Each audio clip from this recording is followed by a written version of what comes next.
નમસ્કાર ખેડૂત મિત્રો, આજના આ વિડીયોના માધ્યમ દ્વારા આપણે ઉનાળાની અંદર જ્યારે ભીંડાનું વાવેતર કરેલું હોય અને એ ભીંડાની અંદર ઘણા બધા પ્રશ્નો આવતા હોય છે મિત્રો. એમાંનો એક પ્રશ્ન આજે જોવા જઈએ મિત્રો કે યોગ્ય સમયે જ્યારે ભીંડાની અંદર ફ્લાવરિંગ આવતું હોય ત્યારે ફ્લાવરિંગ મિત્રો ખરી જતું હોય છે અને મિત્રો જે ખેડૂત મિત્રોનું ફ્લાવરિંગ આવેલું હોય છે અને ખરતું નથી એવા લોકોને આગળ જતા ભીંડાની સિંગ આકાર વગરની એટલે કે વાંકી ચૂકી જોવા મળે છે મિત્રો. હવે આ જે વાંકી ચૂકી સિંગ હોય એ આપ પણ મિત્રો જાણો છો કે આપણને એનો સારામાં સારો બજાર ભાવ મળતો નથી મિત્રો. તો એ વાતનું પણ આપણે ધ્યાન રાખવાનું છે.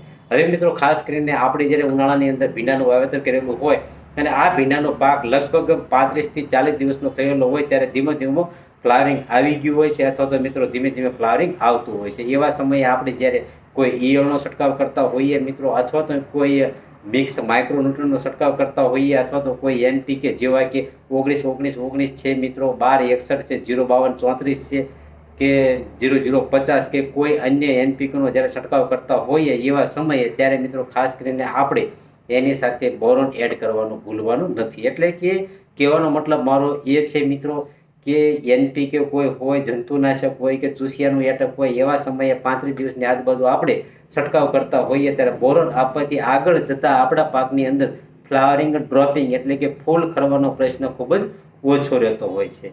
હવે માન લો મિત્રો કે જ્યારે આ ફૂલ ન ખરતું હોય અને એની અંદરથી સિંગ બનવાની પ્રોસેસ થતી હોય, હવે એવા સમયે જ્યારે સિંગ બનતી હોય કે બની ચૂકી હોય ત્યારે આગળ જતાં આપણને એક પ્રશ્ન ઊભો થતો હોય છે કે ભીંડાની સિંગ આકાર વગરની આપણને જોવી ગમે નહીં એવી અથવા તો મિત્રો ભીંડાની સિંગની જે બહારનું આવરણ હોય ત્યાં કોઈ ફૂગનું એટક હોય એવા ગોળ ધબ્બા પણ મિત્રો પડી ગયેલા હોય છે. તો આનું કારણ મિત્રો એ છે કે આપણા ભીંડાના પાકની અંદર બોરોન અને કેલ્શિયમની ઉણપ છે મિત્રો. હવે ખાસ કરીને જ્યારે આપણે આ જે ભીંડાના પાકની અંદર આવા લક્ષણો દેખાય તો કોઈની રાહ જોવાની નથી. કેલ્શિયમ અને બોરોન લગભગ બજારની અંદર આપણને બંને તત્વો મિશ્રિત મળતા હોય છે. તો એ પણ તમે સારી એવી કંપનીના ખરીદી અને જે કોઈ માપ દેવામાં આવે એ પ્રમાણે છંટકાવ કરશો તો પણ સારામાં સારા પરિણામો પ્રાપ્ત થશે. અગર તમે જો પિયત કરતા હોય તો પિયતની અંદર કેલ્શિયમ નાઇટ્રેટ અને એની સાથે બોરોન આપશો તો પણ સારામાં સારા પરિણામો પ્રાપ્ત થતા હોય છે.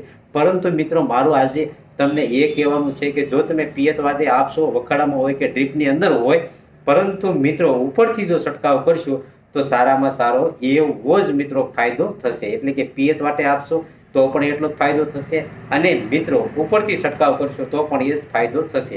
પરંતુ કહેવાનો મતલબ એ છે કે પિયત વાટે મિત્રો આમ જોવા જઈએ તો 1 વીઘે 1 કિલો કેલ્શિયમ નાઇટ્રેટનું માપ હોય છે, પરંતુ ઉપરથી જો આપણે છંટકાવ કરીએ તો 15 લીટરના પ્રતિ પંપની અંદર લગભગ 80 થી 100 ગ્રામનું માપ રાખશો તો મિત્રો 10 પંપ થઈ જશે અને આપણને ફાયદો એવો જ મળતો હોય છે. તો આપણે મારે તમને એવું કહેવાનું છે કે ઉપરથી છંટકાવ કરશો તો સારામાં સારું પરિણામ અને ઓછા ખર્ચે આપણને સારું રિઝલ્ટ પ્રાપ્ત થઈ જશે મિત્રો. હવે જ્યારે આપણે બોરોન 35 દિવસે આપી ચૂક્યા હોઈએ એના પછી મિત્રો જો પિયત કરતા હોય તો પિયતની અંદર કેલ્શિયમ નાઇટ્રેટ ન કરતો અગર તમે કોઈ પણ બીજો સ્પ્રે કરતા હોય, કોઈ જંતુનાશક છે તો એની સાથે તમે કેલ્શિયમ નાઇટ્રેટનો ઉપયોગ કરી શકો છો. પરંતુ ખાસ કરીને જે એનપીકે 12-61 છે કે 0-52-34 એટલે કે જેની અંદર ફોસ્ફરસ આવતું હોય એની સાથે તમે કેલ્શિયમ નાઇટ્રેટનો ઉપયોગ કરી શકતા નથી. એટલે કે થોડું ઘણું રિએક્શન આવતું આપણને જણાય છે મિત્રો. એટલે કે આપણો દવાનો ખર્ચો એળે જાય છે અને ઉત્પાદન આપણને અંતે ઓછું મળતું હોય છે. એ વાતનું મિત્રો આપણે ધ્યાન રાખવાનું છે. હવે મિત્રો ખાસ કરીને આ બોરોન ફ્લાવરિંગ કરવામાં તો મદદ કરે છે. એટલે કે ફ્લાવરિંગ બોરોનની ઉણપ ન હોય તો ફ્લાવરિંગ ઓછું કરે છે, જો ઉણપ હોય તો ફ્લાવરિંગ ખરી જતું હોય છે. પરંતુ મિત્રો ઉનાળાની અંદર જે કોઈ પાકનું વાવેતર કરેલું હોય, માની લો કે અત્યારે ભીંડાનું પાકનું વાવેતર છે મિત્રો, તો બોરોન એક અગત્યનો ભાગ ભજવતું હોય છે.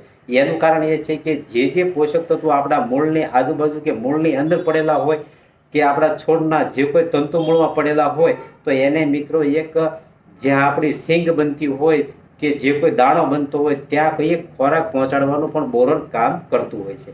બીજું કામ એ કરતું હોય છે મિત્રો કે ભીંડાની સિંગ જો ફાટતી હોય તો જે બહારનું આવરણ છે મિત્રો ભીંડાનું એ પણ મિત્રો એક ચીકાશવાળું કરતું હોય છે. એટલે કે ભીંડાની સિંગ બને એટલે મોટી થાય તો પણ એની સિંગ ફાટતી નથી, તો એ પણ કાર્ય કરતું હોય છે.